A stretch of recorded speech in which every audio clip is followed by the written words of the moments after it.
Hello friends, তোমরা সবাই কেমন আছো? আমি তো খুব ভালো আছি। তো আজকে তোমাদের সাথে একটা ঝকঝকে তকতকে নতুন ব্লগ শেয়ার করার জন্য এলাম।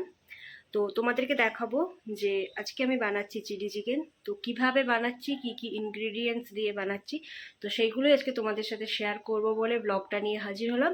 তো তোমরা সাথে থাকো, দেখতে থাকো কিভাবে হচ্ছে। চলো যাই। তো চিলি চিকেন কাটার জন্য চিকেনগুলোকে প্রথমেই দেখো ছোটো ছোটো পিস করে নিচ্ছে, কারণ চিকেনের যে পিসগুলো ছিল ওগুলো অনেকটা বড় ছিল। তো সেগুলোকে ছোটো ছোটো পিস করে নিলে দেখতেও বেশ সুন্দর লাগে আর খেতেও বেশ ভালো লাগে।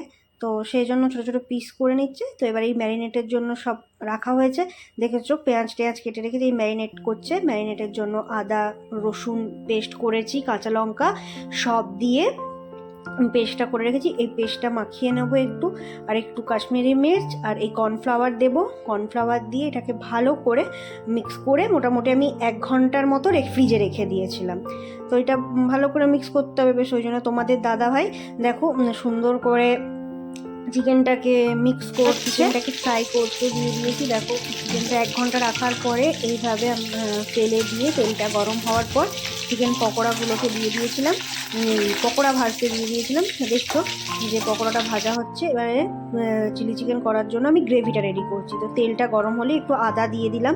আদাটা দেওয়ার পরে এবারে অল্প করে কাঁচা লঙ্কা দেবো। দেখো কাঁচা লঙ্কা আর রসুন একসাথে দিয়ে ওটাকে কিছুক্ষণ আমি নাড়বো, যাতে ওইটা একটু হতে ভাজা ভাজা হালকা হালকা লাল লাল হয়ে গেলে বেশ খাবারটার টেস্টটাও খুব সুন্দর আসে।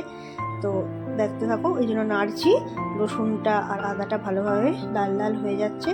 লাল লাল করার পরে এরপরে আমি দেব পেঁয়াজ। পেঁয়াজ আর ক্যাপসিকামটা একসাথে কেটে রেখেছিলাম। তো ওই ক্যাপসিকাম আর পেঁয়াজটা আমি দিয়ে দিচ্ছি, ওটাও হালকা করে সতে করছি, হালকা ভাজা ভাজা হবে। তো এখন নুনটা দেবো না, কারণ নুনটা দিলে সাথে সাথে কি বলো তো জলটা বেরিয়ে না গলে যায়, তো সেটা দেখতেও মানে অতটা ভালো লাগে না। তো ক্যাপসিকামগুলো মানে একদম সেই দেখবো নেতিয়ে যাচ্ছে, পেঁয়াজটাও নেতিয়ে যাচ্ছে, তো ওই জন্য ভালো লাগে না। একটু ভালপো করে ভাজা ভাজা হয়ে যাওয়ার পরে তারপরে আমি নুনটা দেবো। ওই জন্য নুনটা এখন না সেরকমভাবে দিইনি। তো এই এখনও দেখছো আমি নাড়ছি আস্তে আস্তে করে, ওটা এখনও ভাজা ভাজা হয়নি। এই যে হালকা হালকা ভাজা ভাজা হয়ে এসছে, দেখো অনেকটাই ভাজা হয়ে গেছে। পরে আমি অল্প করে তোমার দেখো নুনটা মেশাবো আস্তে করে। এখন নুনটা দিয়ে দিলাম।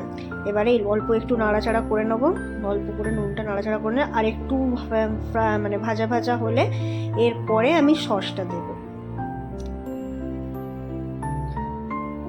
এখনও দেখো মানে ভাজা হচ্ছে সুন্দর করে, বেশ ভাজাটা হয়ে গেছে। এবারে যে টমেটো সস, সোয়া সস আর চিলি সস আমি একসাথে মিশিয়ে নিয়েছিলাম, আর একটু জল দিয়েছিলাম, কারণ সসটা দেওয়ার সাথে সাথে না অনেকটা মোটা হয়ে যাচ্ছিলো।